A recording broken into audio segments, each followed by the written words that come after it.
Battery लगा है जी। हो गया। हाँ। जय हिंद प्यारे छात्रों, है ना। और आज एक नए सेशन पे चलेंगे जो हमारा नाम है वैश्वीकरण और भारतीय अर्थव्यवस्था, है ना। वैश्वीकरण और भारतीय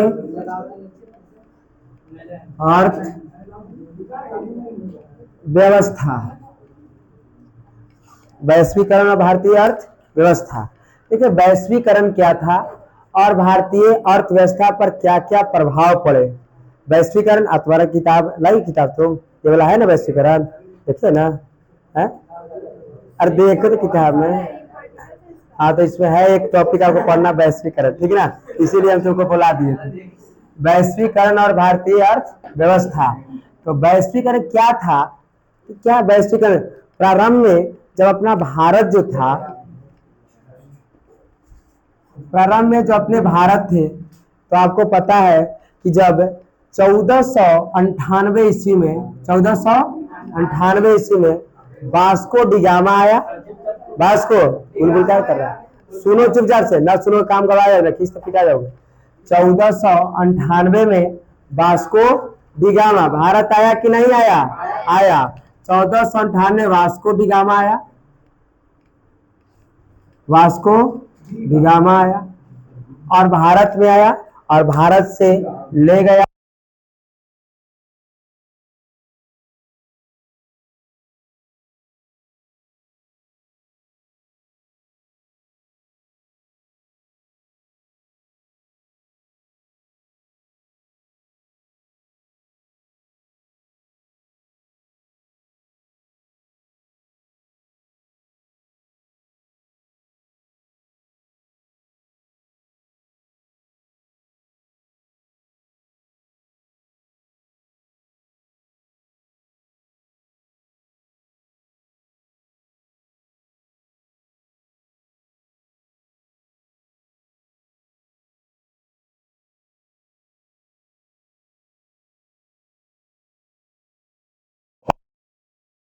ईस्ट इंडिया कंपनी आया, डेनिश ईस्ट इंडिया कंपनी आया, है ना।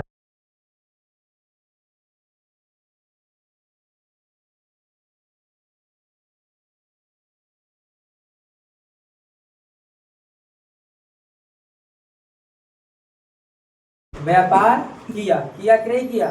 किया।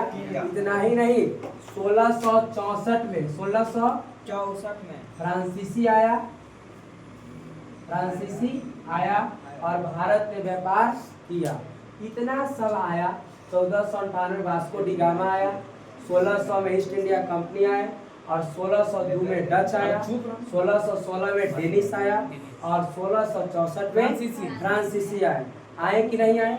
जितना आ रहा था भारत में वो बोला मैं आई कमिंग जी, यस कमिंग, आइए भारत में आइए। और देखते ही देखते आपको पता है कि ईस्ट इंडिया कंपनी मतलब अंग्रेज ने पूरे सबको बर्बाद कर दिया, मार दिया और भारत पर अपना शासन करने लगा। शासन किया कि नहीं किया? अंग्रेजों ने शासन किया कि नहीं किया? अंग्रेजों ने शासन किया, पूरे को खत्म कर दिया और सिर्फ एक ही था और वह सिर्फ किसका व्यवस्था चलता था? ईस्ट इंडिया कंपनी का शासन व्यवस्था चलता था। जितने लोग आ रहे थे कंपनियां भारत में, सब जो भी आ रहा था भारत कभी नहीं रोका। आइए, उद्देश्य कहता था मैं कमिंग सर, जी यस कमिंग, आइए भारत में व्यापार करिए, कोई रोक नहीं रहा था। देखते ही देखते सबसे पहले 1757 में पलासी का युद्ध हुआ और पलासी के युद्ध करके धीरे धीरे धीरे धीरे पूरे सत्ता को एक ही चला रहा था और वह सिर्फ और सिर्फ था ईस्ट इंडिया कंपनी। सिर्फ अंग्रेजों का ही शासन चल रहा था, आया चला रहा। हद तब हो गया 1947 में अपना देश आजाद हुआ। अब बाकी तो हम नहीं बताएंगे कि 18 क्या क्या हो रहा है, क्योंकि इकोनॉमी से हम आना चाह रहे हैं कहाँ। वैश्वीकरण पर क्या है? वैश्वीकरण आपको इस समय से 1757 के पलासी का युद्ध प्लासी के युद्ध में पूरे भारत पर कब्जा कर चुका।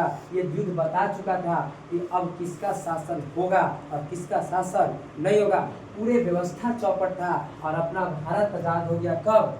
1947 में। 1947 तक का भारत याद हो गया। क्या आपको दिखाई दे रहा है कि लगभग 200 साल तक अंग्रेज का गुलाम हम रहे? दिखाई दिया ना? Yes, sir. लगभग कितने साल तक अंग्रेजों का गुलाम रहे? 200 साल तक गुलाम रहे हम अंग्रेजों के। बहुत कुर्बानियां दी गई। कौन? महात्मा गांधी आए, भगत सिंह आए, फल्ला आए, चिल्ला आए, पूरे कुर्बानियां दे गए, तब जाकर के भारत को आज़ादी मिली। जरा सोचिए कि अगर यह एक घर है, यह एक बिल्डिंग है, इसमें बहुत सारे रूम हैं, बहुत सा रूम है, और इस रूम में अगर कोई एक आए और यहाँ किराया पर रहे, किराया ले लिया यहाँ, और देखते देखते कि जिस रूम के मालिक है वो मालिक को लेना चाहिए था किराया, मालिक को किराया लेना चाहिए, और देखते देखते इसने आया अपना यहाँ एक रूम लिया और देखते देखते पूरा रूम का किराया यही ले रहा है, तब मालिक को कैसा बुझाएगा? ठीक कहा। इसका 2 बेटा भी है, बेचारा एक बेटा मर गया, बुढ़ारी हो गया इसका, तैयो अभी तक यही वसूल रहा है किराया। लास्ट में जाकर के यहाँ से भागा, खाली कर दिया। अब बताइए कि क्या कि दोबारा फिर कोई किराया लेने के लिए आएगा तो ये बुढ़ाऊ किराया लगाएंगे? नहीं। कि फिर वही हाल हो जाएगा। सेम टू सेम भारत में भी यही स्थिति हुई। उस समय जब पूरे लोग आए भारत पर अपना व्यापार को स्थापित किया, जब इतना संघर्ष के बाद भारत की आज़ादी मिली, 1952 का चुनाव हुआ और भारत के प्रथम प्रधानमंत्री पंडित जवाहरलाल नेहरू बने। और पंडित जवाहरलाल नेहरू जब बने तो इन्होंने क्या ये व्यवस्था, अब इन्होंने कहा कि ना, कहा जाता है कि दूध से मुंह जब जर जाता है तो मंठा भी फूट ही के पीता है। नहीं समझे क्या? हाँ सर। हाँ, अर्थात यहाँ पंडित जवाहरलाल नेहरू ने कहा अब नो कमिंग, मैं खुद अपने आप बॉर्डर सील कर दूंगा, कानून से कोई नहीं आएगा। कोई कह रहा है मैं कमिंग, नो कमिंग, जाओ बाहर जाओ, अब मैं आत्मनिर्भर बनूंगा। और हस्तक्षेप की नीति अपनाए, क्लॉज मतलब अब हम अपने आप पर आश्रित है, हम दूसरे को आने नहीं देंगे। मतलब अगर यहाँ से कहा जाए कि पंडित जवाहरलाल नेहरू ने बंद अर्थव्यवस्था की नीति अपनाए, बंद अर्थव्यवस्था। अब यहाँ से सवाल आपका शुरू हो रहा है, ठीक है? यहाँ से सवाल शुरू होगा कि बंद अर्थव्यवस्था की नीति किसने अपनाया? पंडित जवाहरलाल नेहरू। काहे? बाहर आके सब कहता था कि मेरे ही। काहे? काहे कि सब व्यवस्था को देख करके फिर आएगा, जे आजाद हुए हैं फिर आएगा, फिर हम गुलाम हो जाएंगे। और इसके लेकर के अगर आप उस अभी बुढ़ाऊ को देख रहे हैं, कहीं किराया लगाएंगे? नहीं नहीं नहीं लगाएंगे? नहीं लगाएंगे। एकदम नहीं लगाएंगे। लगाएंगे? एकदम नहीं लगाएंगे। यही व्यवस्था था पंडित जवाहरलाल नेहरू के आगे। सिर्फ एक ही व्यवस्था थी कि अगर हम फिर से बॉर्डर को खुला छोड़ देंगे तब फिर से सब आ जाएगा, पूरा हमारा चौपट कर देगा फिर से संविधान। और इसलिए पंडित जवाहरलाल नेहरू ने बंद अर्थव्यवस्था की नीति अपनाया और इन्होंने कहा कि अब मैं कुछ करने वाला नहीं हूँ, अब मैं आत्मनिर्भर हूँ। जितना हमारे देश के अंदर संसाधन है इसी के साथ मैं अपना देश का विकास करूँगा, ना हमको किसी दूसरे देश की कोनो जरूरत नहीं है। और ये बात कहें पंडित जवाहरलाल नेहरू, और ये व्यवस्था चल ही रही थी। अब बताओ, जब ऐसा चल रही है, दूसरे देश से आ ही नहीं रहा है और यहाँ मांग बढ़ रहा है, बड़ी सब शांत है। अल्लाह क्या लगा है? हाँ, अल्लाह बोलिए तो कर ना जैसे पता चलता है कुछ से लगता है कि शांत, इसका मतलब इंटरेस्ट आ रहा है सुनने में। लोग वीडियो का। हाँ, तब बंद अर्थव्यवस्था की नीति कौन लाए? पंडित जवाहरलाल नेहरू। एक स्टेट क्लियर है? एक स्टेट काहे बंद अर्थव्यवस्था कहे? क्योंकि हम फिर न गुलाम हो जाए, इसीलिए इन्होंने कहा कि हमको कोई दिक्कत नहीं है, हम आत्मनिर्भर बनेंगे। लेकिन देखो क्या तकलीफें होती है, क्या तकलीफ होती है जब ऐसी व्यवस्था आई, जब ऐसी व्यवस्था आई, जब ये व्यवस्था कहें तो देखिए क्या किया गया कि मांग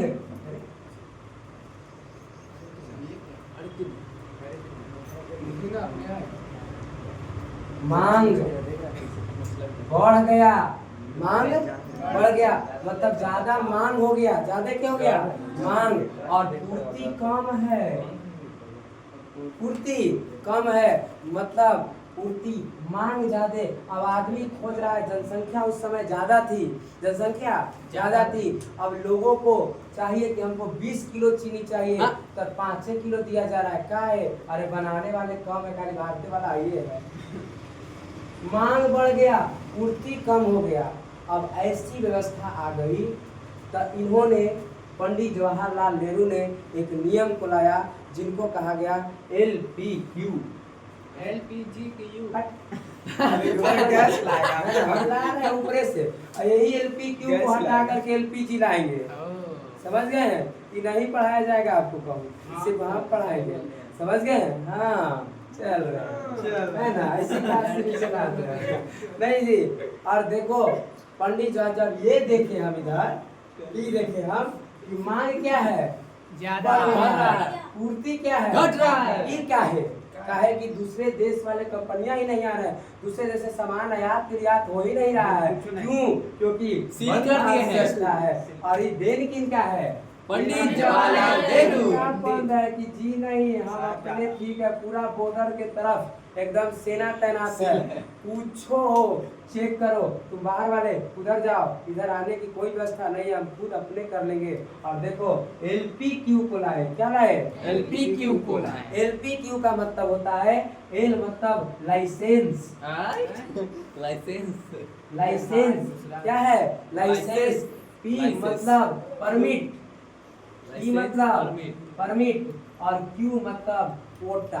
क्यों मतलब? कोटा। कोटा। लाइसेंस, है ना? परमिट, कोटा। हाँ, लाइसेंस परमिट कोटा के आधार पर अपने भारत की अर्थव्यवस्था चल रही है। किसके आधार पर? मतलब लाइसेंस।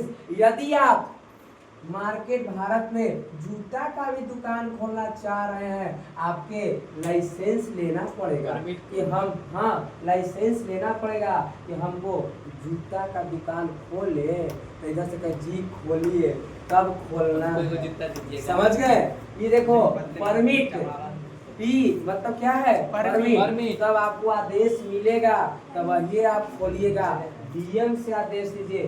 कोटा की बात हो गई, किसकी बात? कोटा। अगर हाँ आप लोग देखे होंगे, राशन कार्ड आपका है घरे? राशन कार्ड है? हाँ सर। और प्रारंभ में आप मम्मी पापा से पूछिएगा कि आपको कोटा में चीनी दिया जाता था, चीनी, केरोसिन तेल, चीनी, करासन तेल मिलता था, है ना? और चीनी कहता था एक परिवार में मतलब आपको 2 किलो चीनी दिया जाएगा 1 महीना के लिए। कितना महीना के लिए? एक। अब दोबारा आपको तवहिए मिलेगा 1 किलो चीनी जब 1 महीना पूरा हो जाए। काहे कि कमे बनाने वाले कंपनी है, बनाने वाला कम है, खाने वाला ज्यादा, मांग ज्यादा, पूर्ति कम। अब सोचो जिसके के यहाँ शादी है, तो जिसके के यहाँ शादी होने वाला है तो सब अपन कह देगा सर परिवार से कि सबके में तो ना लाके नहीं, वो बात नहीं। क्या 2 किलो चीनी में काम चलेगा? सब तो सर्वत्र की जाएगा 2 किलो। तब इसके लिए क्या व्यवस्था था? इसके लिए परमिट लेना पड़ता था। कोटा में चीनी नहीं दिया जा रहा हमको 2 किलो, जी हमको परमिशन दीजिए। और जा करके SDM मोहर मारता था, इनके के यहाँ शादी है, इनके के यहाँ शादी है, SDM मोहर मारा 20 SDM सर। हाँ हाँ। और तब जा करके बोलो फुल फॉर्म आपको पता है ना? हाँ अब चुप रहो। तब जा करके चीनी मिला, और ऐसी व्यवस्था हो चुकी थी, देखते ही देखते इतना स्थिति खराब हो गई, इतना स्थिति खराब हो गई कि भारत के पास अब मांग पूरा करने के लिए पैसा ही घट चुका है। धीरे धीरे कंपनियां आवाज दे रही कि अब नहीं, एक को है सिर्फ भारत में BSNL, आपको पता है यही सिम चल रहा था, BSNL चल रहा था, नहीं जी, और BSNL चल रहा था, मतलब भारतीय संचार नगर लिमिटेड, नहीं जी, भारतीय संचार नगर लिमिटेड नहीं। और हाँ, और देखें यहाँ पर अगर किसी को घर में फोन करवाना है, क्योंकि फोन लगाना है, तब पहले से ही, क्योंकि अकेले इकलौता है, दुलरुआ है, दूसरा कोई हइये नहीं है, यही एगो हइये है नहीं, और यही है। और सुनो, इसके लिए अगर आपके घर में लगाना है कि हम लगवा देते हैं, तो 2000 रुपया पहले जमा कीजिए। 2000 है वो? 200, बढ़िया देखो, अच्छा 2000 रुपया जमा कीजिए, और जमा करने के बाद 2-3 महीना के बाद आप भुला जाइए। 2 महीना है ना, देखो ना, तब 2-3 है ना? महीना बोले। और 2 महीना के बाद आएगा लगाने के लिए क्या पाउडर, काटिए के लिए ये लगा देते। ऐसी स्थिति हो चुकी है कहाँ में, भारत में। और ऐसी स्थिति एक, अब यहाँ से आपको थोड़ा सा यू टर्न मिलेगा। क्या इतनी बात क्लियर है? इतनी बात क्लियर है कि कैसे कैसे व्यवस्था चल रही है। और देखो इसके बाद 1991 आते आते इस समय भारत के प्रधानमंत्री हैं PV नरसिम्हा राव। अरे याद आ गया सर, याद आ गया JVP सर। हाँ JVP PV Narasimha Rao. PV Narasimha Rao याद आ गया। अब ये नहीं है पंडित जवाहरलाल नेहरू, नहीं है, अब है कौन? 1991 की स्थिति है, PV नरसिम्हा राव। और उस समय वित्त मंत्री, कौन मंत्री? वित्त मंत्री मनमोहन सिंह। वित्त मंत्री कौन थे? मनमोहन सिंह। और इस समय 1991 की स्थिति इतना आ गई, स्थिति खराब आ गई कि अब भारत में बेरोजगारी, भूखमरी जैसी समस्या होने लगी। काहे भूखमरी समस्या हो गई? क्योंकि बाहर से आयात निर्यात हो ही नहीं रहा है, मांग ज्यादा है, पूर्ति कम है। देखिए स्थिति, सिम लगाना था 2000 पहले जमा कीजिए, 2 महीना के बाद आएंगे लगाने के लिए, स्थिति ऐसे ही खराब है। बेरोजगारी, भूखमरी की स्थिति आ गई। 1951 में इतना स्थिति खराब हो गई PV नरसिम्हा राव के समय कि 15 दिन के विदेशी डॉलर ही नहीं है। भारत में क्या पेट्रोलियम है? नहीं है। और बाहर से खरीदने के लिए डॉलर की जरूरत होती है, विदेशी मुद्रा भारत में खत्म हो गया। पेट्रोल कैसे खरीदेंगे? पेट्रोल खरीदाएगा? नहीं पेट्रोल खरीदाएगा। लिखा जा रहा था पेट्रोल पंप पर, भारत के पास पैसा नहीं है, पेट्रोल बंद। तो स्थिति खराब हो चुकी है। अब बेचारे ये स्थिति है। अब ये दोनों उस समय भारत को चलाने के लिए संचित निधि ने सिर्फ और सिर्फ 15 दिन के पैसा बचल है। इससे 15 दिन से भी कम है, 15 दिन का पैसा बचल है। अब भारत की स्थिति एकदम खराब हो चुकी है। कोई है नहीं कि भारत को चला रहा था। उस समय एक ही व्यक्ति भारत को स्थिति को भी चला रहे थे जो विदेश में गए हुए थे। भारत को छोड़ करके ना वो भारत के खाना खाते हैं, ना भारत में रहते हैं, ना भारत के पानी, लेकिन बेचारा सब चीज कमा करके और भारत में भेज देता है। वही बचा रहा था थोड़ा बड़ी स्थिति को, न तो बच ही नहीं रहा। क्या नाम? अरे तो नहीं मानी जी, ये लगता है ये कोई व्यक्ति के समझ रहा है, ये को थोड़ी है जो बाहर नहीं कमाया जाता है उसके लिए बोलता है। अमेरिका गेला है, कहाँ गेला है, सबके नाम अपने देश में। अब कितना के लिए होता है, हर घर के कोना अगल बगल में आप देखोगे कि अभी विदेश गेल होगा कोई कमाने के लिए, नहीं जी। और ऐसी स्थिति हो चुकी है, तब जा करके PV नरसिम्हा राव और वित्त मंत्री हमारे मनमोहन सिंह, ये दोनों मिल करके और गए हैं किसके पास? विश्व बैंक के पास। विश्व बैंक के पास गए हैं और विश्व बैंक के पास जा करके कहते हैं, नहीं नहीं, सही तो ये अच्छा से देखो ना। विश्व बैंक है ना सर? कहाँ विश्व बैंक के पास गए हैं अभी भी नहीं। और विश्व बैंक के पास गए हैं। अरे बोलते हैं सही है ना, और नालायक बुंदा कहीं का। कर देते है ना। और विश्व बैंक के पास गए इन दोनों मिल करके और कहे हैं कि हमको क्या चाहिए, पैसा। विश्व बैंक तुड़वा दिया, कहाँ से पैसा है तुम्हारे पास, तुम चल रहे हो LPQ, क्या चल रहे हो LPQ, कहाँ से पैसा तुम देगा, कर्जो ले लेगा तो कहाँ से पैसा देगा हमको, तुम देगा पैसा। जिसके घर में गेहूँ सूखा उसी को पैसा दिया जाता है। यदि आपके पास पैसा है तो वही कोई हितो ना था पैसा देगा, आप पैसा नहीं तो लात मार देगा, फोनो नहीं उठाएगा, क्या जब फोन है ना। ऐसे स्थिति है, देखो भारत की स्थिति क्या हो रही है, आज भी है। और देखो यहाँ विश्व बैंक के पास गए हैं सहायता मांगने के लिए कि हमको क्या दीजिए, कर्ज चाहिए। क्या चाहिए, कर्ज। क्या विश्व बैंक तैयार हुआ है, नहीं हुआ कि आपके पास है ये नहीं है कुछ, कहाँ से कर्ज लौटाइएगा, हम गेहूँ देंगे तो। तब जाकर के कहा गया कि ठीक है, विश्व बैंक ने ही सलाह दिया कि आप जो है सोना रखिए गिरवी। गिरवी क्या रखिए, सोना। अगर आप कर्ज नहीं लौटाइएगा तो ये सोना मेरा हो जाएगा। समझे कि नहीं समझे? सोना रखिए आप गिरवी में, सोना रखिए। इतना ही नहीं, आप ये जो LPQ है, कौन सा क्यू, LPQ को हटा करके LPG को लाइए। किसको लाइए, LPG को लाइए। ये नहीं समझना है कि लाफिंग पेट्रोलियम गैस को लाइए, नहीं। मतलब यहाँ उदारीकरण, निजीकरण और वैश्वीकरण को लाइए, है ना। लाफिंग पेट्रोलियम गैस, समझे। और यहाँ देखो, अब देखो क्या अब पूछेगा यहाँ से फिर से एक सवाल यूटर कि LPG कैसे आया, बोलो। गया था मांगने वहाँ विश्व बैंक से, तो आप कहिएगा कि सर LPQ को हटा करके और LPG को लाया गया, किसके अनुसार, विश्व बैंक के अनुसार। क्लियर बात है यहाँ तक? तो यहाँ तक समझ गए? आगे चले थोड़ा सा। अब देखो जब LPG उसका कुछ पूछना में LPG का भी इसका और इसका लाइब्रेजेशन है ना। अब वो इंग्लिश हमको नहीं आता, हम हिंदी बोलते हैं, समझ गए। हाँ, मतलब वैश्वीकरण, वैश्वीकरण।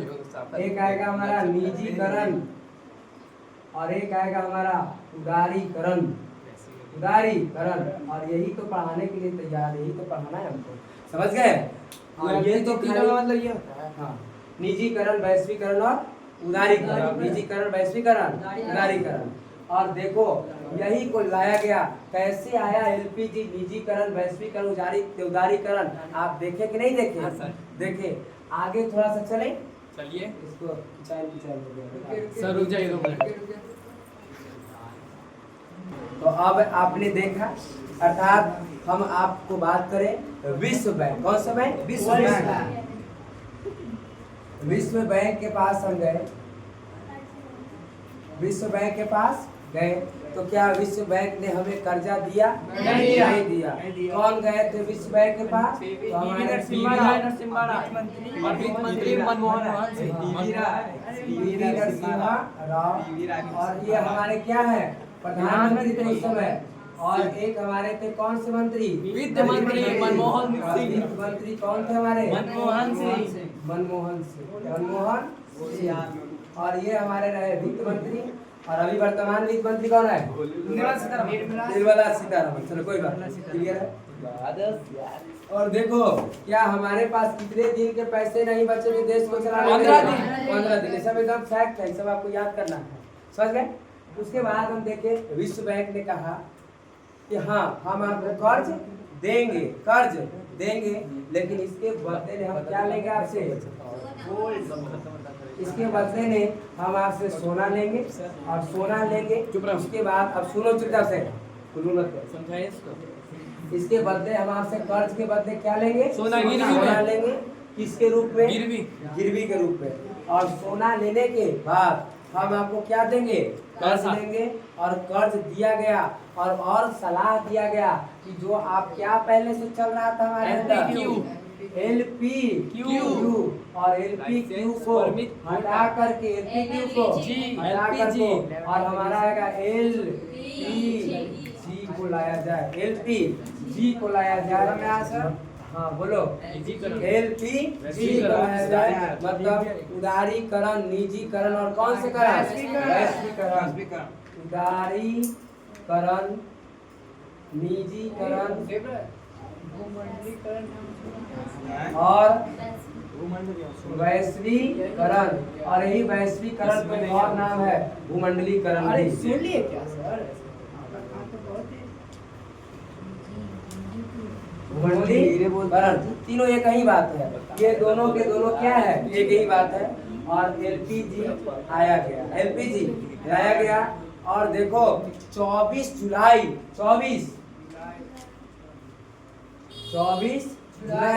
1991 को हमारा बना नई औद्योगिक नीति आया। कैसी नीति, नई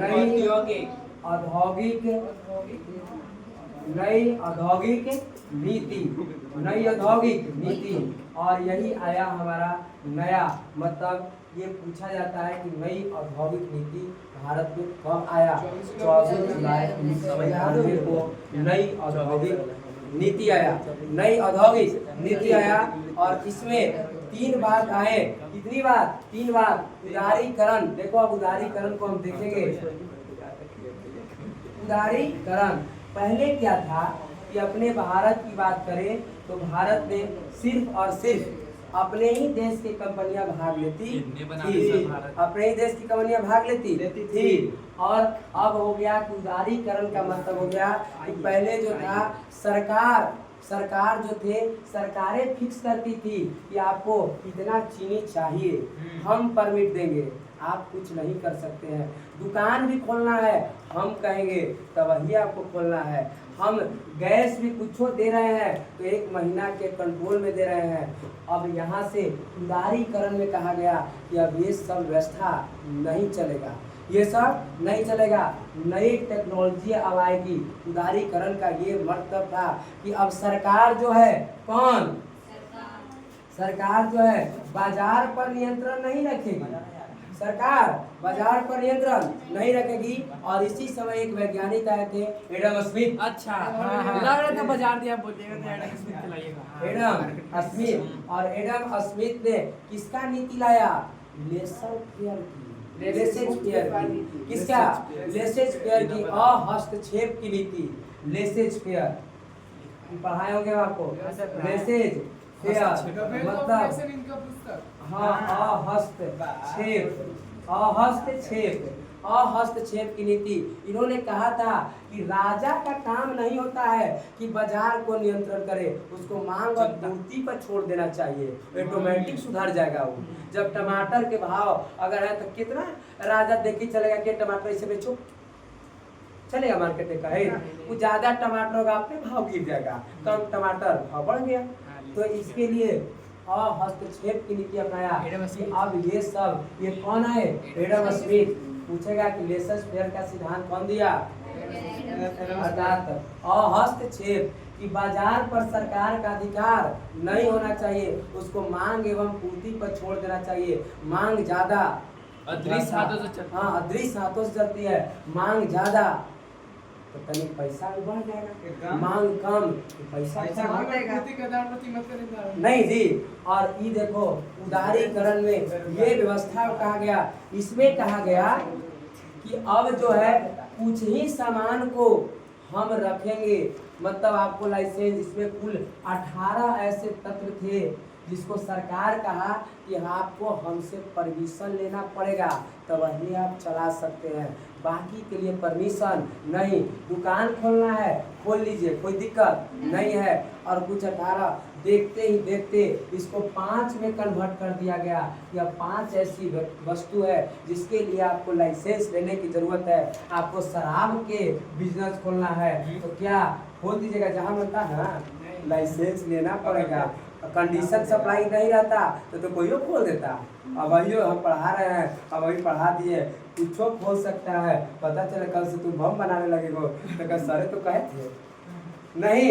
और इसके लिए कंडीशन सप्लाई है, कहा गया कि अगर आप शराब बेचना चाह रहे हैं तो सरकारी हमसे परमिट लीजिए, परमिशन लेना पड़ेगा, सरकार से परमिशन लीजिए, दवाइए सरकारी शराब की दुकान चलाइए। नहीं तो नहीं चला जाए। बोलो सरकार देगा परमिशन? नहीं, झारखंड में जाओ तुमको देगा परमिशन। चालू है दारू देगा परमिशन, वहाँ लिखेगा सरकारी दारू की दुकान। दारू की दुकान मुफ्त नहीं, वो परमिशन दे चुका है, चल रहा है, समझ गए। तो महुआ ने पाया जाता, ढेर मनी महुआ रहता। अब वो सब हम नहीं जान रहे, सब के लिए तो दूरी धर्मो करता है ना, जो लाइसेंस है उसके लिए। अब बताओ बंदूक बनाने के लिए या बम बनाने के लिए, किसके लिए?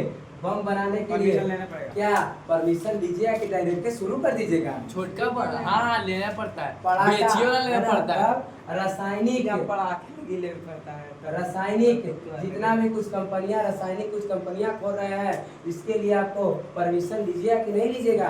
परमिशन लेना पड़ेगा। इतना ही नहीं, खनन के लिए भी, किसके लिए? खनन। अब मान लीजिए बालू खूब है, सरकार कहा है उदारीकरण है पूरा, चलो खींचेंगे पूरा, तो सरकार मना करे कि नहीं? क्या कानून से बालू उठा लीजिएगा? खनन कोयला है, खूब कोयला है, क्या जाइएगा? चलो नहीं चलते, अपना ही है, उदारीकरण है, खींच लेंगे से निकालते। तो इस सब के लिए कहा गया रेलवे, क्या कहा गया? रेलवे की सरकार अपने पास रखी कि नहीं, मैं जो हूँ इस सब के लिए परमिशन दूंगा, तो वही आप आगे बढ़ा सकते हैं। जब तक हम परमिशन नहीं देंगे आप नहीं बढ़ा सकते हैं। हाँ, कुछ में आपको छूट दिया गया, और ऐसी व्यवस्था को हम क्या कहें? उदारीकरण कहें। क्या पहले से ठीक हुआ कि नहीं हुआ? पहले से तो ठीक हो चुका है। और देखो उसके बाद हमारा आएगा कौन से करण? निजीकरण। कौन करण? निजीकरण। और देखो निजीकरण में निजीकरण कौन से करण? निजीकरण। निजीकरण के अंतर्गत इसमें कहा गया था, पहले था कि आपको परमिट लेने की जरूरत थी, है ना। और निजीकरण का अर्थ है कि आप कोई दिक्कत नहीं है, आप कोई खास व्यक्ति मालिक रह सकता है। सरकार भी, कौन? सरकार भी अपना शेयर को बांट सकती है। 49% अपने पास रखो, 51% किसी कंपनी को दे दो, और ये आपका टैक्स पहुंचा देगा। निजीकरण। और इसी के तहत आपको मालूम है कि धीरे धीरे सरकार रेलवे को भी बेच दे रही है, प्राइवेट कर दे रही है। आपने सुना एयर इंडिया को भी बेचा ना एयर इंडिया, आपको पता है? नहीं पता, कोई बात नहीं, एयर इंडिया को भी बेचा, किसके आधार पर? निजीकरण। पहले सिर्फ सरकार की हाथ थी, सिर्फ सरकार चलाती थी कि हम सिर्फ चलाएंगे, लेकिन इसमें सिर्फ सरकार का अधिकार था। अब निजी कोई भी व्यक्ति कंपनी अब खोल सकता है, उसका अपना अधिकार होगा। सरकार भी कुछ अपना प्रोडक्ट को दे देगी कि चलो आप ले लीजिए, आप चलाइए, पैसा इधर दे दीजिएगा। रेलवे देख रहे हैं धीरे धीरे टिकट काउंटर भी है, तो अब कम टिकट काउंटर हो रहा है। पहले ज्यादा काउंटर था, 8-10 को काउंटर था, सब पर टिकट कटता था, इधर टिकट, लेकिन इधर मरा, कोई बात नहीं, एगो बाहर बोर्ड लगा दो, ऑनलाइन टिकट करवा लो, इधर हटा दो, इसका भाड़ा बचेगा। ये मर जाता था यही में, इसको परिवार को पैसा देने पड़ता था, इधर मर जाओ, कोई हमको दिक्कत नहीं है, दूसरा काटेगा। नहीं समझे? अब तो ऑनलाइन हो जाता है, ऑनलाइन हो रहा है। और ये सब व्यवस्था कैसी है? निजीकरण को दिया गया। इतना ही नहीं, निजीकरण में और जितना भी डाक, पहले हमारा डाक चलता था, डाक आपको पता है? डाक मतलब सिर्फ एक ही व्यक्ति चिट्ठी पहुंचा देती है, सिर्फ सरकार के द्वारा जाता था, क्या दूसरा जाता था? लेकिन अब डाक भी खत्म, अब निजीकरण है। कोई व्यक्ति आएगा, प्राइवेट व्यक्ति आएगा, कुरियर खोलेगा, ये भी पहुंचाएगा, कंपनी खोलेगा, एक चिट्ठी को जल्दी पहुंचा देगा, पैसा लगेगा, लेकिन जल्दी कोई एक व्यक्ति होगा। और ये देखो निजीकरण, कैसे करण? निजीकरण। क्या कोई दिक्कत यहाँ तक? अब कोई कंपनी का भी मालिक हो सकता है, कोई कंपनी आकर के खोल सकता है, तो ऐसी व्यवस्था को क्या कहें हम? निजीकरण। क्या उदारीकरण पता चला? आपको निजीकरण पता चला। एक और है और बड़ा ये इम्पोर्टेंट है, ये पक्का पूछा जाता है, और ये हमारा है वैश्वीकरण। कैसे करण? वैश्वीकरण। और वैश्वीकरण को ध्यान से देखिए। सब एक बार उदाहरणीकरण फिर से बता दीजिए। उदारीकरण, उदारीकरण का मतलब था ये कि पहले जो था सरकार चलाती थी बाजार हस्तक्षेप से कि नहीं 2 किलो आपको चीनी दिया जाएगा, अब ज्यादा नहीं दिया जाएगा। लेकिन उदारीकरण रहा, आप ले सकते हैं। क्या अब आप दुकान में जाइएगा तो आपको रोकेगा? 20 किलो चीनी खरीदिए, पूरा दुकान खरीद लीजिए, क्या दिक्कत है? उदारीकरण है, उदारीकरण है। पहले ऐसा नहीं था, आपका परमिट, हाँ ज्यादा जरूरत पड़ रही थी तो आप LPQ पैसे देखे, उसके तहत आपको DM से परमिशन लेना है। वो अगर मोहर मारेगा तभी आपको 40 किलो चीनी मिल रहा है। लेकिन क्या ऐसी व्यवस्था है? नहीं। क्या बाजार को सरकार अब चला रही है? नहीं। क्या बाजार को कौन चला रही है? क्या था? अदृश्य हाथ चला रही है और हस्तक्षेप की नीति चला रही है। जितना मन है खींचो, कोई दिक्कत नहीं है। हमको 20 किलो चावल चाहिए, 30 किलो खरीद के लिए आएंगे, कोई बोलेगा? क्या दुकानदार मना किया कि मत बोलो, आओ ले लीजिए, हमको तो पैसा चाहिए? क्या पहले ऐसा था? अभी आपने पढ़ा ना LPQ, क्या ऐसा था? एकदम कमे उपयोग कीजिए। अब कमे नहीं, पूरा घूमच रहे हैं, एका से एक टेक्नोलॉजी आ रहा है। नहीं जी। और ये देखो, अब हमको पढ़ना कौन है? वैश्वीकरण। और वैश्वीकरण को पढ़ेंगे, इसको मिटाएंगे। बोलो इसको मैं ईट के भट्टी भी चलिए। वैश्वीकरण, और इसी का नाम है भूमंडलीय विकरण। देखिए वैश्वीकरण शब्द की बात करें, वैश्वीकरण शब्द की बात करें कि वैश्वीकरण शब्द किसने दिया? वैश्वीकरण शब्द किसने दिया? तो बड़ा एक व्यक्ति ने 1893 की बात है, 1893 की बात है। बाजारों का वैश्वीकरण एक लेख लिखाया गया। किसका? बाजारों का 1993 वैश्वीकरण, बाजारों का। सर 1991 से 1893 ये शब्द आया है वैश्वीकरण, पहले से ही शब्द है। एक और व्यक्ति आएंगे, 2 व्यक्ति आएंगे, इसको आप नहीं जानिएगा, इसलिए हमें हाई लेवल चला, क्योंकि साथ सब बराबर में बैठल है, हमको सबको देखना था। और ये देखो, क्योंकि दोनों किताब को एडजस्ट किए हैं। 1893 में बाजार का वैश्वीकरण एक लेख आया। क्या आया? लेख आया, एक लेख आया, मतलब लिखा गया ऐसा बात। और इनको लिखने वाले थे हार्वर्ड यूनिवर्सिटी के, Harvard university.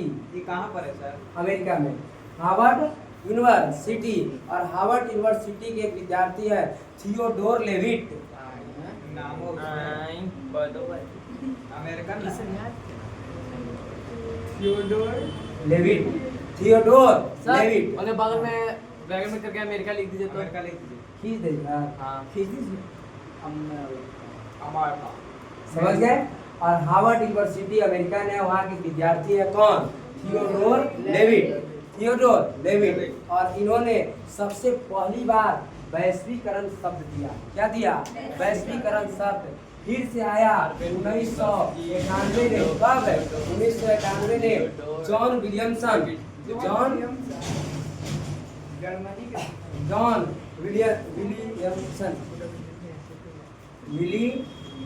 Williamson, John Williamson. और इन्होंने भी वैश्वीकरण शब्द दिया। आपके लिए ये है, आपके लिए ये है, समझ गए? आप इधर ऊपरे खींचा गया सर, कैसे कि 91 चल रहे थे, 93 कैसे चल गए? सब तो उधर पहले से ऊपर आ वाला के चुका छोड़ है। दे, ऊपर वाला के हाँ। मत देखें। इधर देखना है आपके लिए, समझ गए? मतलब 1991 में आपसे ये पूछेगा कि वैश्वीकरण शब्द सबसे पहले किसने दिया? तो जॉन विलियमसन। आपके लिए थियोडोर लेविट। तो ऐसे तो अच्छा, हम सबका आसान है सर। लेविट, समझ गए? तो ये दोनों बात, कैसी बात? दोनों बात। इसके वैश्वीकरण क्या है? तो वैश्वीकरण पहले जो अपना भारत की स्थिति थी, इधर बगल में आपका कौन है? चाइना। बगल में चाइना है। चाइना। और उस समय क्या पंडित जवाहरलाल नेहरू किसी को आने दे रहे थे? नहीं। टैक्स को बढ़ा रखा था। अगर कुछ आता भी है भारत में, और यहीं पर पुलिस है, अगर कोई विदेशी सामान आता है भारत में उस पर 130% के टैक्स लो, है ना? हाँ, 130-100% के टैक्स लो। तो ऐसे स्थिति का कोई लेहू के आता था तो यहाँ मिला है 10 रुपया के, यहाँ खरीद के आया है तो यहाँ समझ ही रहे हैं कितना का हो जाएगा, 10% मतलब यहाँ 20 रुपया का हो गया। सामान कोई ले ही नहीं रहा है, कोई लेके आ ही नहीं रहा था। और उस समय था हमारा क्या,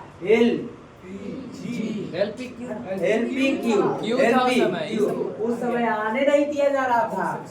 लेकिन जब कहे वैश्वीकरण में कहा गया कि किसी भी वस्तु का आदान प्रदान हो, ले जाइए आइए, कोई दिक्कत नहीं है। इतना ही नहीं, तकनीक के भी, किसका, तकनीक का भी, उसके बाद हम कहे पूंजी का भी, किसका, पूंजी का भी, और एक और श्रम का भी, मतलब मजदूर का भी। अब कहा गया उदारीकरण, वैश्वीकरण में कहा गया कि अब भारत से वस्तु को ले जाया जा सकता है, भारत से वस्तु जाएगा भी, उधर से वस्तु आएगा भी। तकनीक मतलब कुछ बनाने की कंपनियां जो है, कुछ तकनीक है, भारत से बाहर भी जाएगा, उधर से इधर भी आएगा। हम पूंजी, भारत का पैसा अमेरिका में जाके भंजेगा, उसका भी पैसा यहाँ आके भंजेगा। अगर ये है इधर जाएगा डॉलर में हो जाएगा, इधर आएगा। पहले वो रोक दिया, आप कहे कि आप कुछ क्योंकि स्थिति खराब हो चुकी थी। आपने देखा है कैसी स्थिति, मांग ज्यादा था, पूर्ति कम हो चुका है, कर्जा लेने के लिए गया, मिल ही नहीं रहा था, मरता क्या न करता। और ये देखो, श्रम मजदूर भी आ सकते हैं, जा सकते हैं, आ सकते हैं, जा सकते हैं। और ऐसी व्यवस्था को हम आने जाने की इस व्यवस्था को क्या कहें, वैश्वीकरण कहे। क्या ये बात क्लियर है? वैश्वीकरण समझे कि नहीं? और इसी समय कुछ और व्यवस्था किया गया कि जितने बड़े बड़े हमारे देश में उद्योगपतियां थे, जैसे टाटा थे, अदानी था, अंबानी था, उस सबको अधिकार दिया गया। कंपनियां भी सब आने लगी, टैक्स एकदम 0% कर दिया गया, कोई टैक्स नहीं है, आइए इधर कंपनी खोलिए। और ऐसे करते करते भारत की अर्थव्यवस्था बढ़ गई, भारत की अर्थव्यवस्था बढ़ गई। सवाल, भारत की अर्थव्यवस्था कैसे बढ़ी? भारत की अर्थव्यवस्था कैसे गई? हाँ, LPQ को हटाया गया, LPG को लाया गया, मतलब उदारीकरण, निजीकरण और वैश्वीकरण को जब लाया गया तो भारत की स्थितियाँ क्या हो गई? अर्थव्यवस्था बढ़ गई। यही है ना हमारा भारत की अर्थव्यवस्था। पहुँचा दिए कि नहीं टॉपिक पर? और ये देखो, भारत की अर्थव्यवस्था बढ़ गई। इसी समय आया था हुंडा, हुंडा नहीं लगा है, हुंडा। और हुंडा था, होंडा, हाँ होंडा, होंडा बुलबुल मत करो, यही सुनो। हुंडा, कौन से? हुंडा। सुनिए, इनाम को चिके होंडा गाड़ी नहीं ना बोलिए, वो तो आप बोलिए, अब देखो, नहीं करेंगे। वहाँ से आया और चाइना से आया भारत से कि हम कंपनी खोलेंगे। इधर भी था हीरो, इधर भी कंपनियां था हीरो, और दोनों कहा कि हम दोनों साथ के साथ, तुम भी रहोगे हम भी तो हीरो होंडा बन गया, नाम बना हीरो होंडा। क्या बन गया था? Hero Honda. फिर अलग हो गया, फिर क्या हो गया? अलग, कुछ दिन में अलग हो गया। अब सिर्फ गाड़ी आती है हीरो, होंडा अलग हो चुका है, चला गया। प्रारंभ में जब कंपनियां आई तो हम लोग साथ साथ मिलकर काम करने लगे, आधा पैसा हम हूँ, आधा तू, दोनों मिलकर। इसीलिए हीरो होंडा था। अपने पापा के जमाने की गाड़ी को देखिएगा, उस पर हीरो होंडा लिखा रहेगा और सिर्फ होंडा लिखा रहेगा, खाली हीरो लिखा रहेगा, और खाली हीरो। चला गया, अपना जहाँ का था वहाँ चला गया, अपने हीरो बच चुका है। सर, होंडा का दिख रहे हैं अपने, अलग अलग में दोनों हो गया। और अलग हो गया। उस समय एक ही में था। बोलो, साइकिल दोनों हीरो का ही है। अरे साइकिल की बात नहीं कर रहे हैं, हम स्कूटर की बात कर रहे हैं। ठीक है, तो क्लियर बात है ना ये? समझे ना कैसे कैसे विकास हो गया? विकास हो गया। अब देखते, बोलो। हुंडा चाइना की थी जब टैक्स, हाँ हुंडा कहाँ की थी?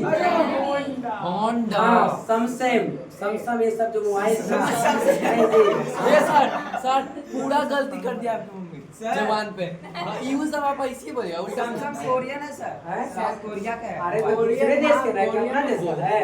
सब कोई आया, कोका कोला है, नहीं जी, पेप्सी आया, और जब आया पार्ले कंपनी के साथ साथ सब व्यापार किया। जब तक किया तब तक ठीक था। फिर अगर भारत वाले को पूंजी बढ़ गया तो उसको अलग कर दिया कि जो अब हम तो नहीं करेंगे, अब अलग इधर अलग हो गया। अलग हुआ कि नहीं हुआ? अब देखो, और ऐसी व्यवस्था हमारी क्या चली? वैश्वीकरण में चली। अब अपना भारत का अर्थव्यवस्था सही हुआ कि नहीं हुआ? सही हुआ। एक ये बिना निर्वाध के द्वारा इसे कहा गया वैश्वीकरण कि वस्तु का आदान प्रदान हो, तकनीकी का आदान प्रदान हो, पूंजी का आदान प्रदान हो, और सर्व का आदान एकदम निर्वाध तरीके से। कैसे? निर्वाध तरीके से, मतलब कोई बाधा रुकावट न हो, और ऐसी व्यवस्था को हम वैश्वीकरण करें। समझे कि नहीं समझे? तो वैश्वीकरण क्लियर बात है ना? हीरो होंडा से तो एकदम क्लियर हो गया होगा, नहीं? कोका कोला से तो क्लियर हो गया होगा, नहीं जी? अब आगे थोड़ा सा चले, इसको बता देते हैं। थोड़ा सा खींच लेने दीजिए। बहुराष्ट्रीय कंपनी पूछेगा, बहुराष्ट्रीय कंपनी किसे कहेंगे? बहुराष्ट्रीय कंपनी किसे कहेंगे? तो ऐसा कंपनी कि एक से अनेक देशों में अपना व्यापार करती है, एक से अधिक देशों में जब अपना व्यापार करती है, उसे ही हम बहुराष्ट्रीय क्या कहते हैं? कंपनियां कहते हैं। ये आउटसोर्सिंग को बढ़ावा दिया। किसको? आउटसोर्सिंग, नहीं ना समझे? आउटसोर्सिंग को बढ़ावा दिया। ये आया जब ये बहुराष्ट्रीय कंपनियां आता था, और जितने भी छोटे छोटे कंपनियां थे, जितने भी छोटे छोटे कंपनियां थे, ये सबको खरीद लेता था, और खरीद बहुराष्ट्रीय और कौन, और खरीद के और अपना सामान प्रोडक्ट तैयार करने लगता था। देखो कैसे, क्यों? अगर ये सामान यहाँ ये 5 रुपया में बेच रहा है, तो ये आकर के 2 रुपया में बेचेगा। भले इसको प्रोडक्ट तैयार करने में 10 रुपया का है ना खर्चा होगा, ये बेचेगा 2 रुपया नहीं, किसी भी तरह से इसको बर्बाद करेगा। क्या है कि इसको एक से अधिक देशों में इसका है, अगर यहाँ घाटा हो रहा है तो इधर से इधर सप्लाई कर देगा, कोई बात नहीं। तब इसको फिर अंतिम में वो बंद कर देगा, धीरे धीरे बेचारा एकदम रो जाएगा, बंद कर देगा। समझ गए? समझ गए? वैसे अभी मेरा इतना ही है, अगले साल यहाँ पहुँच जाएंगे, है ना? बहुराष्ट्रीय कंपनियां, नहीं समझे क्या? समझे कि नहीं समझे? पहले लंच आएंगे, हाँ। फिर इसके बाद तो मैं इकोनॉमिशियन हूँ, अर्थशास्त्री। सब चीज आप ही हो गया। बन जाती। समझे कि नहीं समझे? समझ रहे हो? भले इधर से तो सब लोग फायदा हो रहा है। ये छोटा कंपनियां को बंद कर देगा, बंद कर देगा। हाँ, अपना पावर लगाएगा, और पावर लगाएगा तो ये भले खर्चा हो रहा है इसको खूब, अभी भले हमको पैकेट से पैसा लग रहा है देने में, लगने दो।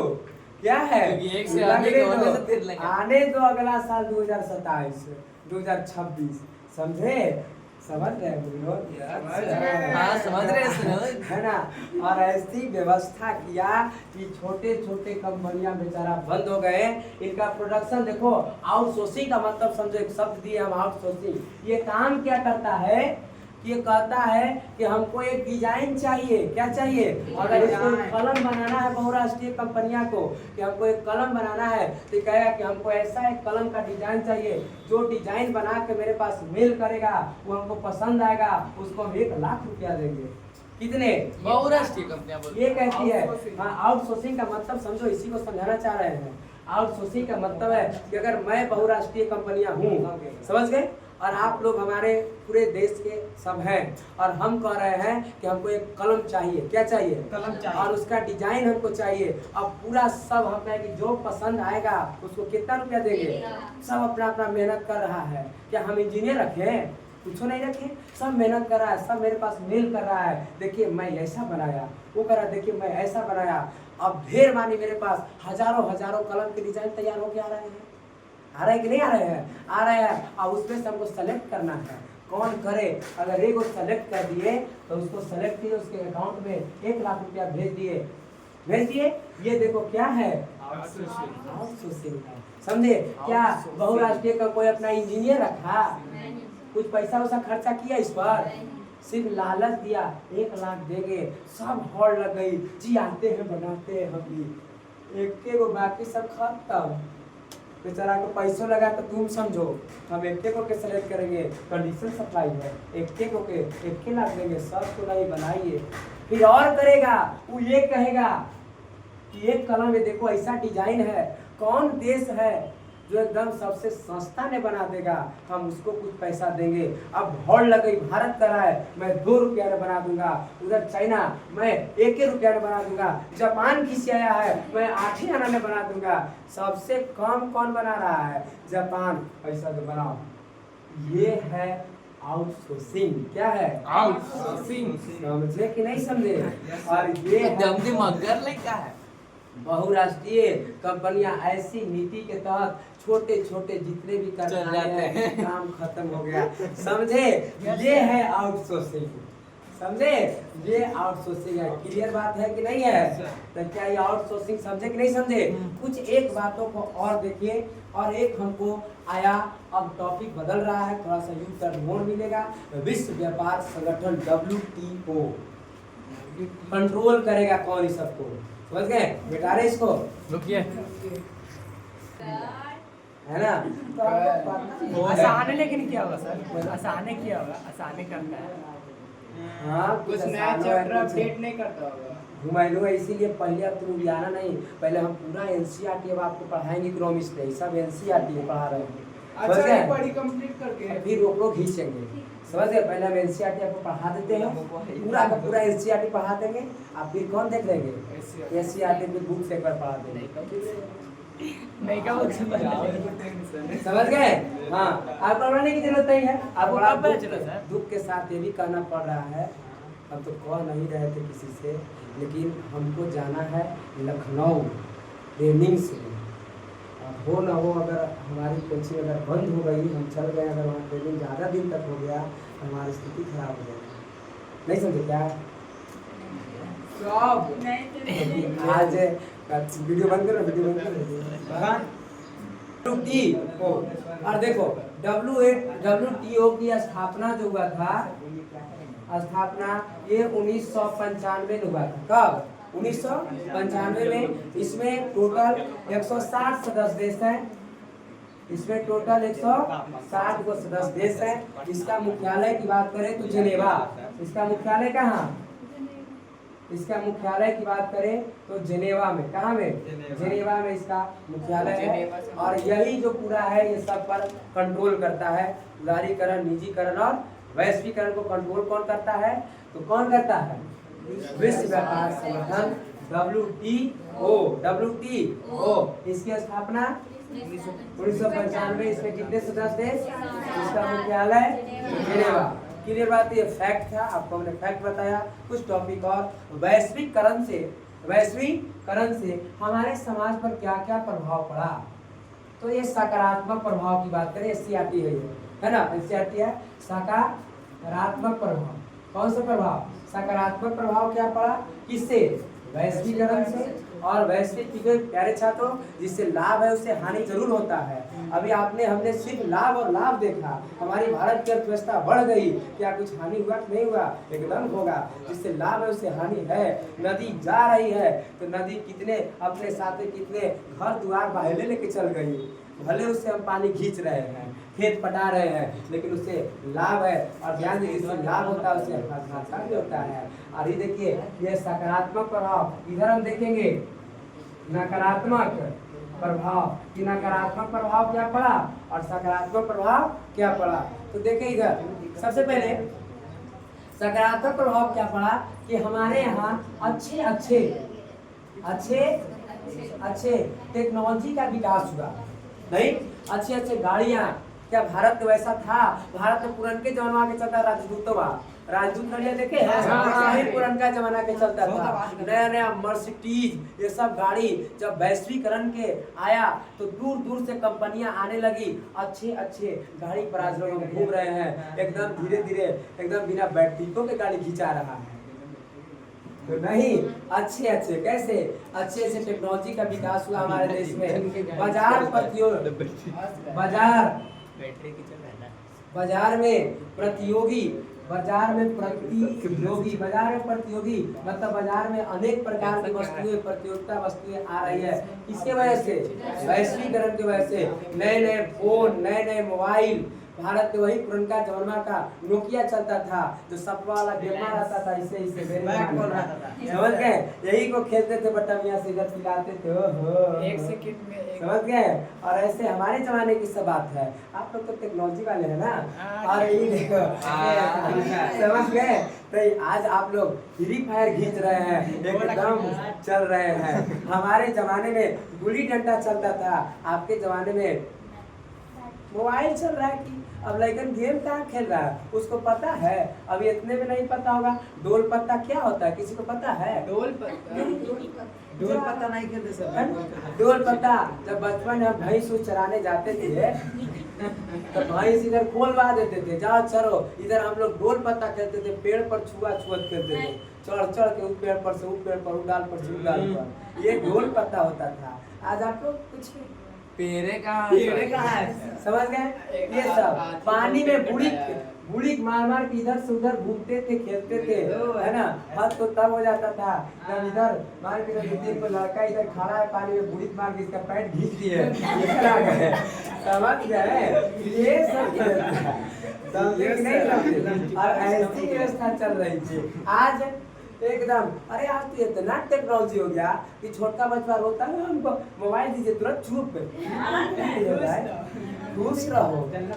हमारे भैया के बच्चा कर दिया, हम उसके पास गए तो उसकी मम्मी सीरियल देख रही उसके सामने। अब बताओ, अब के जन्म लिया है, उसी के सामने सीरियल देख रहे हैं, तो उस बच्चा को माइंड डेफिनेट इफेक्ट पड़ेगा कि नहीं पड़ेगा? तो ये अभी जो बच्चा अभी 20 दिन नहीं हुआ उसको, और अपने सामने चल रहा है सीरियल। बताइए, 20 को खिलौना दे दिया गया है। अब आइए, चुप रहे ना, बताओ तो हम गए तो उसको हम मार कर दे रहे हैं, नालायक की पढ़ना चाहिए नहीं। खिसियाए हम अपनी फुआ पर, भैया पर खिसियाए, यही महाराज तेरे चलिता है ना, खिसियाए तब जाके धक्का से ठीक है, वही ठीक है। आजे से समझ गए? आपके घर में अगर भैया हुआ है तो इसे मोबाइल से दूर रखिए। भाभी को सर हम उनको समझाइए कि देखिए ये सब अच्छी बात नहीं है। बच्चा को आज बोलू कनाइए इसकी नई भाभी। देखो बाजार पर जो इतना ही नहीं, युवा वर्ग, कौन से वर्ग?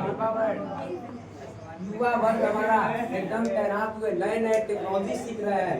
ये सब हमारा सकारात्मक प्रभाव पड़ा। कैसा सकारात्मक प्रभाव पड़ा? अब देखो नकारात्मक प्रभाव क्या पड़ा? तो कृषि के क्षेत्र में, किसके क्षेत्र में? क्या कृषि के क्षेत्र में कोई विकास हुआ? वैश्वीकरण से कृषि के क्षेत्र में कुछ नहीं हुआ। तो क्या सकारात्मक नकारात्मक प्रभाव है? इतना ही नहीं, जो कृषि क्षेत्र में जो मजदूर हैं हमारे, वो नए नए टेक्नोलॉजी आया तो उनको मशीन चला भी नहीं आ रहा है। अब पता चले कि अब जो है ऑनलाइन के माध्यम से चल रहा है सारा काम, टेक्नोलॉजी आ चुका है ऑनलाइन के माध्यम से। अब हमारे पापा को कहोगे कि ऑनलाइन होगा का, ये क्या है जी, मोने नहीं चला जाएगा। अर्थात रोजगार में कमी भी आ रही है। रोजगार में कमी भी थोड़ा हुआ, किसके लिए? अशिक्षित लोगों के लिए, जो हमारे देश में मजदूर थे उसके लिए एक नकारात्मक प्रभाव था। नए नए टेक्नोलॉजी, गाड़ी आ गया बैटरी से चलने वाला, उनको पता है कि इधर सीडी की तरह चालू किया जाता है तब चलता है। अब वो खोज रहे कौन हल्दी लगाएगी। समझ गए? ऐसी व्यवस्था आ गई। किक मारने वाला पहले स्कूटर था, किक मारता था, अब सेल्फ आ गया। कहने किक है ना, समझ गए? सीख जाएंगे ना तब टेक्नोलॉजी का उस जितना दिन तक बेरोजगार रहेंगे कि नहीं रहेंगे? रहेंगे। और ये हमारा था कैसा प्रभाव? नकारात्मक प्रभाव। नकारात्मक प्रभाव, वैश्वीकरण के नकारात्मक प्रभाव, और इधर वैश्वीकरण के सकारात्मक प्रभाव। क्या क्लियर है? अब किताब लाइए, आपसे सब क्वेश्चन पूछेंगे। चलिए आप किताब निकालो। हाँ देखो किताब निकालो, एक क्वेश्चन नहीं छूटेगा। कृषि पर नकारात्मक प्रभाव पड़ा वैश्वीकरण का। किताब निकालिए, आपसे सब बनेंगे। रोजगार हाँ यही पूछने पड़ेंगे वो 145 तुम टेंशन मत करो हमको पढ़ना है 145 पेज नंबर निकालिए नई आर्थिक नीति में किसे सम्मिलित किया गया? पेज नंबर 145 निकालिए वैसे भी क्या होगा सर? है उसका लाइक किताब है इकोनॉमिक्स का इकोनॉमिक्स में सब्जेक्ट ही नहीं है। देखो नई आर्थिक पहला क्वेश्चन है अपना क्या होगा सर? नई आर्थिक नीति में किससे सम्मिलित किया गया उदारीकरण को किया गया कि नहीं सभी निजीकरण वैश्वीकरण इसमें से सभी कोई दिक्कत है बना कि नहीं बना बना दूसरा वैश्वीकरण के मुख्य 5 अभी तो बता दे इसके पहले वो बताए ना वैश्वीकरण के मुख्य कितने हैं रोक दो उसको रोक दो। देखो